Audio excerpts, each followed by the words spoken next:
নমস্কার, আমার নাম অনু।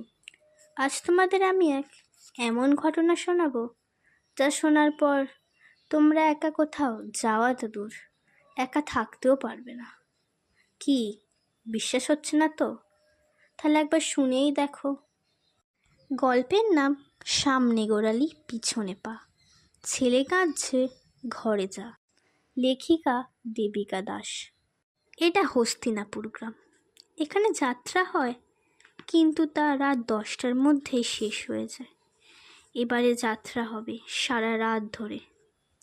আমরা ঠিক করলাম আমরা বন্ধুরা সারা রাত ধরে যাত্রা দেখব। বাড়ির সকলে রাত 9টার সময়তেই যাত্রা দেখতে চলে গেল। আমরা বন্ধুরা মিলে বললাম, চল বাদাম ভাজা কিনে খাই। সেখানে এক আশ্চর্যকর কথা শুনলাম। যাত্রা দেখতে যেতে 3 মাথা মোড়ে যে অশ্বত্থ গাছটা আছে না, সেই গাছ থেকে নাকি তাল পড়েছে।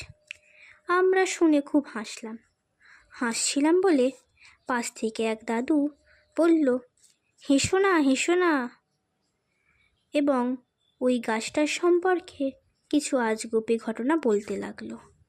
ঘটনাগুলি শোনার পর আমাদের যাত্রা দেখতে যেতে প্রায় 12টা বেজে গেল।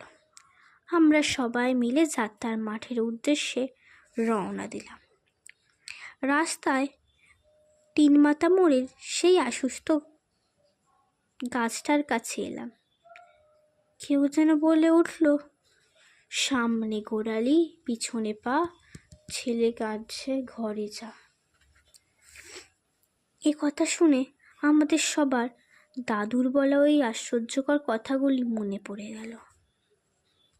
আমরা প্রচণ্ড ভয় পেয়ে গেলাম। সবাই এদিক ওদিক তাকাতে লাগলাম। কে বলল কতবার করে জিজ্ঞাসা করলাম, কিন্তু কাউকে দেখতে পেলাম না, কারো সাড়াও পেলাম না। আমি বললাম, আমাদের মনের ভুল, তাড়াতাড়ি চলে যাই, না লেট হয়ে যাব। কিন্তু আবার কি গম্ভীর কণ্ঠে কে বলে উঠল, সামনে গোড়ালি পিছনে পা, ছেলে কাঁদছে ঘরে যা। আমরা তো সবাই মিলে দিলাম এক দৌড়। হাঁপাতে হাঁপাতে যাত্রার মাঠে এসে পৌঁছালাম। তারপর বাড়ির সবার কাছে গিয়ে বসে পড়লাম। বাড়ির সকলে জিজ্ঞাসা করলো, কি হয়েছে, হাঁপাচ্ছিস কেন? আমি বললাম, 3 মাথার মোড়ের যে অশ্বত্থ গাছটা আছে না, ওখানে যেন কে বলে উঠল, সামনে গোড়ালি পিছনে পা, ছেলে কাঁদছে ঘরে যা। আমার কথা শেষ হওয়া মাত্রই শুধু যাত্রা মাঠে একটা ঝড় উঠল। তারপরেই কারেন্ট চলে গেল। সবাই হই হই করে উঠল। মা বলল, আজ যাত্রা দেখতে হবে না, সবাই মিলে বাড়ি বাড়ি আসছি। রাস্তায় দেখি এক মহিলা, সাদা কাপড় পরা, তার পায়ের আঙুলগুলো পিছন দিকে। আমি চিৎকার করে উঠলাম, ওই দেখো মা, পায়ের আঙুলগুলো পিছন দিকে। আমার মা মুখটা চেপে ধরল, বলল, চুপ কর। আমরা সবাই মিলে আস্তে আস্তে হেঁটে আসতে লাগলাম। সেই সাদা কাপড় পরা বউটা 3 মাথা মোড়ে অশ্বত্থ গাছটায় উঠে পড়ল। তারপর থেকে সন্ধে হয়ে গেলে 3 মাথা মোড়ের রাস্তার দিকে আমরা আর যাই না।